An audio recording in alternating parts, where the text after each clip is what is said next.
Stedsans, eller sans for stedet, det var noget skagensmalerne havde.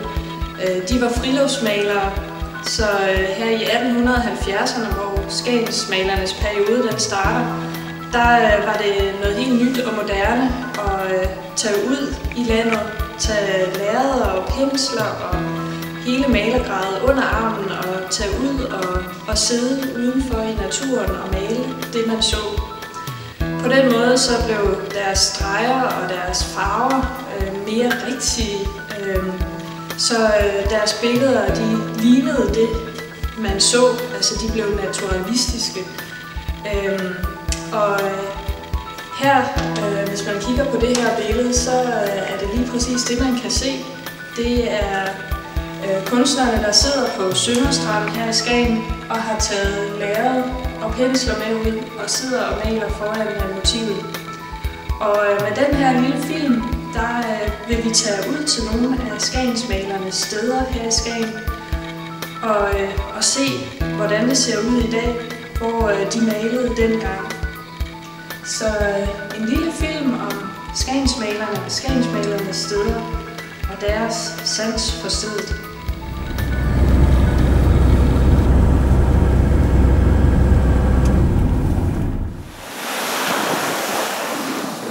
Det var her på Sønderstrand, skagensmalerne malede langt de fleste af deres billeder. Det var dejligt tæt på byen, så når man skulle have sit staffeli og malergrej med ud, så var det ikke så langt at gå. Det var en lidt anden strand, dengang skagensmalerne var her. For det var først i 1907, havnen her blev bygget, så kystlinjen så lidt anderledes ud. Strømforløbet ændrede sig også efter havnen blev anlagt, så man blev nødt til at lægge de her stenhøfter ud i stranden.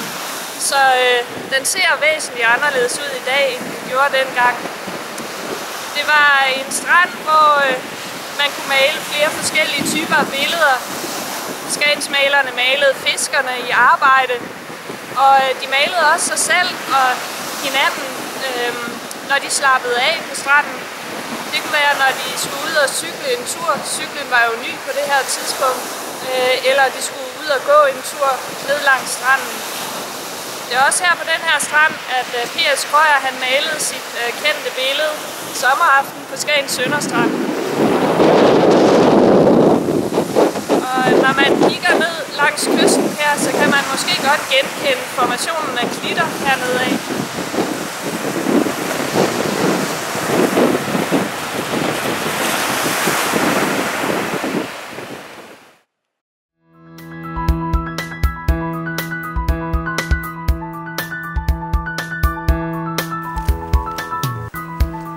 Her ved Fyrbakken i det yderste Østerby malede Michael Ancher flere billeder. Han stod her ved Fyrbakken og malede blandt andet fisker Christian Frederiksen, eller Blinde Christian, Fattig Christian, og nogle af de andre fiskere, der boede herude i den her del af byen. Fælles for billederne her fra Fyrbakken er, at det er Fyrbakken, der er i centrum. Fyrbakken, der fylder mest i billederne, og så personerne, der ligesom står lidt i baggrunden.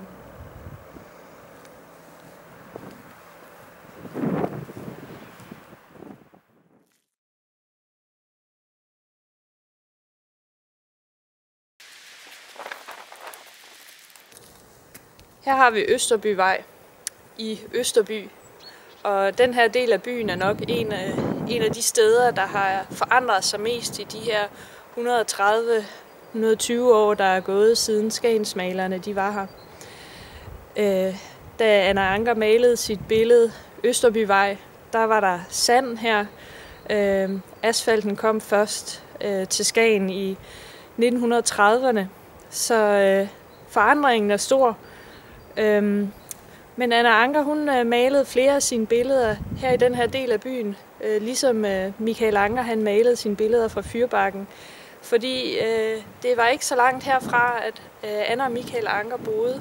De boede først i havehuset ved Skagens Museum, eller det der dengang var Brøndums Hotels have, og siden flyttede de på Markvej.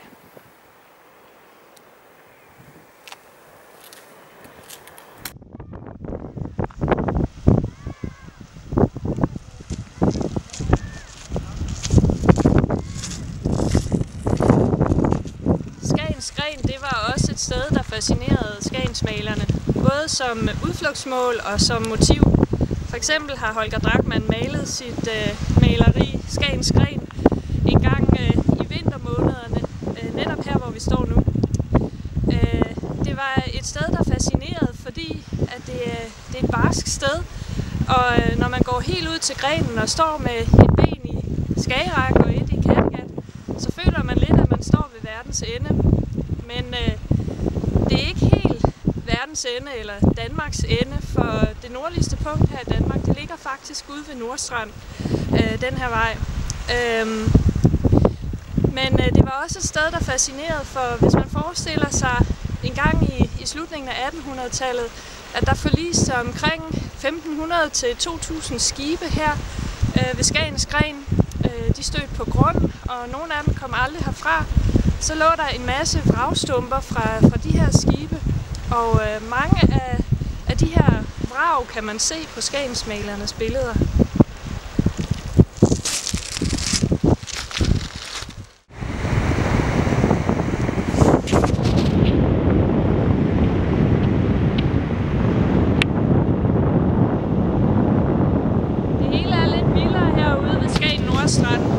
Det blæser mere, rendingen er kraftigere, og stranden er bredere.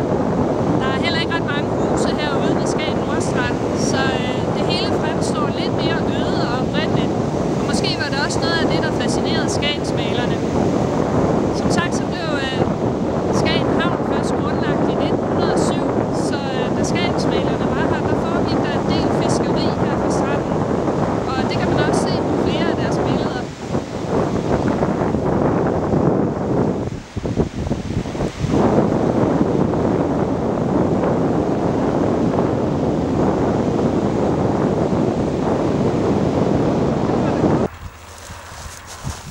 Når man taler om heden i Skagen, så er det et vidt begreb. På skagensmalernes tid strakte den sig op nord fra byen og rundt om helt ud til Nordstrand og syd for byen helt ned til Hulsig Hede, hvor man også kan se den i dag. Og skagensmalerne, de kunne godt lide at komme her, ofte på jagt. P.S. Krøyer var en passioneret jæger og har skrevet jagtbøger, hvor vi kan se, hvad han har skudt herude. Og det kan man også se på nogle af motiverne herudefra. Men der er også andre billeder af Skagen Hede. Der er billeder, hvor husene og menneskene de er helt væk, og hvor der er fokuseret meget mere på panoramaet, på det vidtstrakte landskab, på jorden og på himlen. Så håber jeg, at du har fået bedre stedsans her i Skagen, at du har fået sans for skagensmalernes steder, og måske også smag for skagensmalernes malerier.